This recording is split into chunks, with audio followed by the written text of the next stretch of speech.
As per your guess ఎవరు రాబోతున్నారు అనే దానికి ఏం చెప్తారు మీరు? సార్, ఇప్పుడు ఆంధ్రప్రదేశ్ రాష్ట్ర అధ్యక్షురాలుగా పురంధేశ్వరి గారు బాధ్యతలు జూలై 3వ తారీఖు, జూలై 4వ తారీఖు 2023 తీసుకున్నారు బాధ్యత. ఇప్పటికీ సంవత్సరం 270 రోజులు ఇంచుమించుగా అయింది. మా పార్టీలో వారు బాధ్యత తీసుకున్నాక చక్కగా పార్టీ ముందుకు వెళ్ళింది. అలాగే అంతకుముందు వీరాజు గారు బాగానే చేశారు. పురంధేశ్వరి గారి నాయకత్వంలో ఇక్కడ సక్సెస్ఫుల్ గా ఎన్డీఏ ప్రభుత్వం కూడా ఏర్పాటు చేసుకోగలిగారు. అలాగే కేంద్రంలో కంటిన్యూ అయ్యింది. అలాగే వారు రాజమండ్రి నుంచి కూడా ఎంపీగా గెలిచారు. సో ఒక పార్టీ అధ్యక్షుడిగా మా పార్టీలో ఏంటంటే మినిమం మూడు సంవత్సరాలు, నేను మీకు చెప్పాను 3 సంవత్సరాలకు ఒకసారి ఎన్నికలు జరుగుతాయి. కంటిన్యూస్ గా అధ్యక్షుడిగా 2 టర్మ్ మాత్రమే చేయగలరు. 3వ టర్మ్ చేయటానికి కుదరదు, రాజ్యాంగం ఒప్పుకోదు, దిగిపోవాల్సిందే.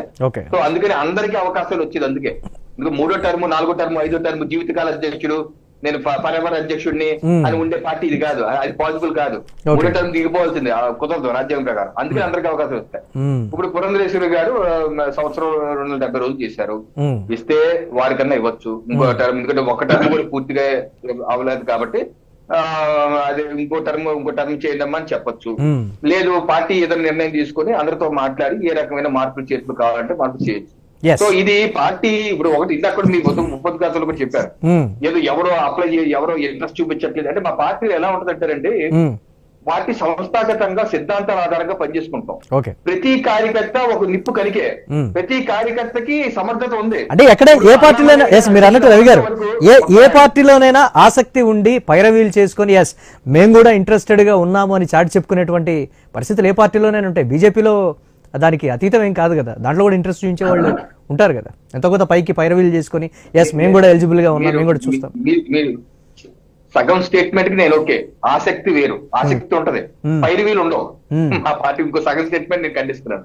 పైరవీలు ఉండవు, ఆసక్తి ఉంటది. ఎవరో ఒకళ్ళు ముందుకు వస్తేనే కదా ఎస్ హీఈస్ ఇంట్రెస్టెడ్ అని గుర్తించేది కూడా. అలా ఉండదంటారా? నేను అది చెప్తున్నాను సార్. ఇప్పుడు జాతీయ నాయకత్వం ఒక టీంని పంపించి ఆంధ్రప్రదేశ్ లో మనకు ఆసక్తిగా ఉన్న వాళ్ళు అప్లికేషన్స్ ఇవ్వండి అన్నారు. ఇచ్చేవాళ్ళు ఇచ్చారు, ఆ అప్లికేషన్స్ తీసుకున్నారు, ఢిల్లీ వెళ్ళారు. సో అలాగే ఆసక్తి వ్యక్తీకరించారు. ఇంకా లాబింగ్ ఉండదు, దాని గురించి ఎక్కడ మాట్లాడరు బయట. మా పార్టీలో గొప్పతనం ఏంటంటే మిగతా పార్టీ మా పార్టీ గురించి తేడా ఏంటంటే ఎక్కడ దీని గురించి అప్లికేషన్ ఇచ్చారని కానీ నాకే మీరు చెయ్యండి ఆ చర్చ ఉండదు. చూద్దాం మీరు అన్నట్టుగా పనిచేసుకుంటూ పోతాం. ఢిల్లీకి వెళ్ళి ఆర్ఎస్ఎస్ దాన్ని మాట్లాడి బెంగళూరుకి వెళ్ళి ఏదో మీటింగ్ ఇవన్నీ చేయం. ఈ పార్టీ ఈ సిస్టమ్ లో వర్క్ అవుతుంది. అలా చేయడం అసలు రాదండి, గుర్తుపెట్టుకోండి.